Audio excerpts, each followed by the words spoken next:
Assalamualaikum warahmatullahi wabarakatuh. Alhamdulillah wassalamu ala ba'da.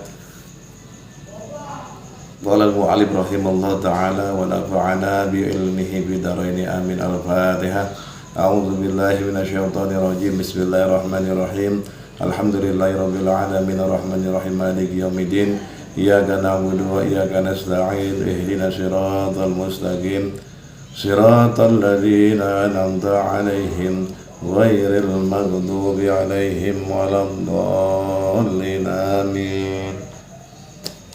Bismillahirrahmanirrahim. Rubbama waradat 'alaikal anwaru fa wajidatil qalba mahsyuwan bi suwaril asari fartadat al anwaru min haitsu nazalat. Artinya kadang-kadang cahaya-cahaya ilahi datang kepadamu, namun dia mendapati hatimu dipenuhi dengan gambaran-gambaran makhluk, maka cahaya itu pun kembali ke tempat ia berasal. Sahabat-sahabatku yang dimuliakan oleh Allah Subhanahu wa Ta'ala, hikmah ini mengajarkan tentang pentingnya membersihkan hati dari keterikatan kepada selain Allah. Ketika hati dipenuhi dengan cinta dunia dan makhluk, ya, cahaya ilahi tidak dapat menetap di dalamnya. Oleh karena itu, manusia perlu mensucikan hati agar dapat menerima dan merasakan pancaran cahaya Allah Subhanahu wa Ta'ala. Sahabat-sahabatku yang dimuliakan oleh Allah Subhanahu wa Ta'ala, pentingnya membersihkan hati dari keterikatan kepada selain Allah ini memiliki penjelasan yang mendalam dari perspektif masing-masing ulama atau tokoh sufi yang terkenal, ya, Syekh Ibnu Athaillah, Imam Al-Ghazali, dan Syekh Ibnu Arabi. Ya, bagaimana menurut Syekh Ibnu Athaillah tentang masalah ini? Ya, di dalam kitab Al-Hikam, Syekh Ibnu Athaillah menekankan bahwa hati adalah tempat turunnya anwar atau cahaya-cahaya ilahi. Namun hati yang dipenuhi dengan cinta dunia dan keterikatan kepada makhluk akan menjadi penghalang bagi cahaya tersebut.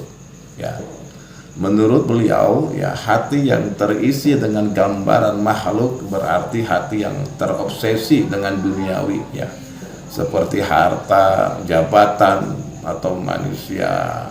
Ya, cahaya ilahi tidak dapat menetap di hati yang tidak murni atau terkotori oleh selain Allah. Ya, jadi proses takhalli yang mengosongkan hati dari cinta dunia diikuti dengan tahalli, ya, menghiasi hati dengan cinta kepada Allah adalah kunci untuk membuka ruang bagi tajalli atau manifestasi ilahi di hati.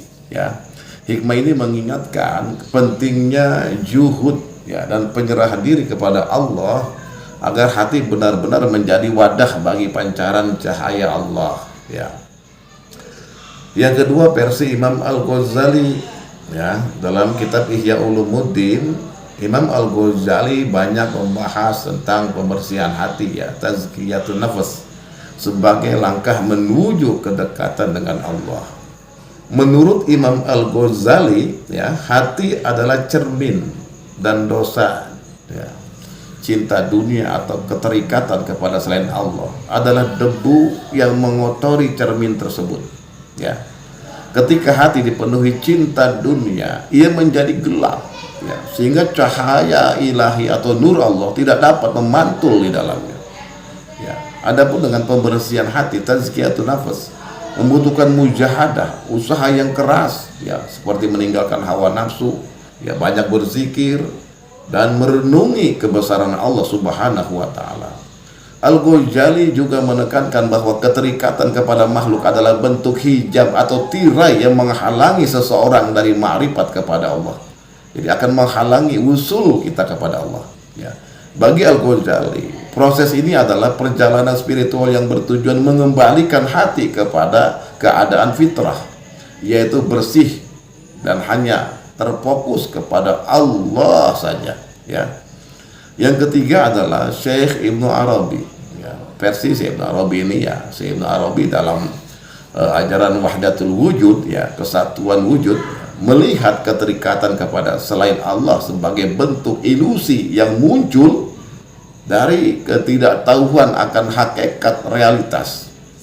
menurut beliau semua wujud selain Allah hanyalah pantulan dari keberadaan Allah, sehingga keterikatan kepada makhluk adalah bentuk kesalahan persepsi.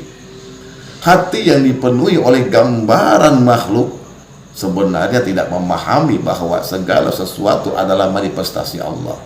Cahaya ilahi tidak dapat diterima oleh hati yang tertutup oleh pandangan dualitas, ya.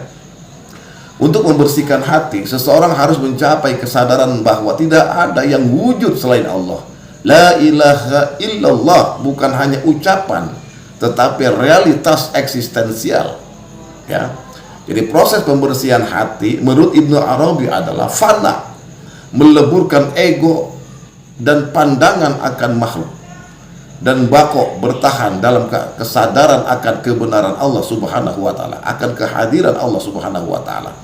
Bagi Ibnu Arabi, hati yang murni adalah hati yang memahami bahwa seluruh makhluk hanyalah jalan untuk melihat manifestasi Allah Subhanahu wa taala, ya. Jadi kesimpulannya adalah ketiga tokoh sufi ini sepakat, ya, tentang pentingnya membersihkan hati dari keterikatan kepada selain Allah. Tetapi pendekatan mereka berbeda, ya. Yang pertama, Ibnu Athaillah menekankan zuhud dan pembersihan hati untuk menerima tajalli. Yang kedua, Imam Al-Ghazali menekankan takziyatun nafs, ya, tazkiyatun nafs dengan disiplin spiritual dan ibadah. Yang ketiga, Ibnu Arabi memandangnya melalui kesadaran hakikat wujud dan melebur dalam keesaan Allah Subhanahu wa taala. Jadi pada intinya mereka semua mengarahkan manusia kepada tujuan yang sama, ya, mendekat kepada Allah dengan hati yang bersih dan penuh kesadaran akan kebesaran Allah, akan kemahaagungan Allah, akan maha keindahan Allah, ya, akan maha kebesaran Allah Subhanahu wa taala, ya. Demikianlah, semoga bisa dipahami. Wassalamualaikum warahmatullahi wabarakatuh.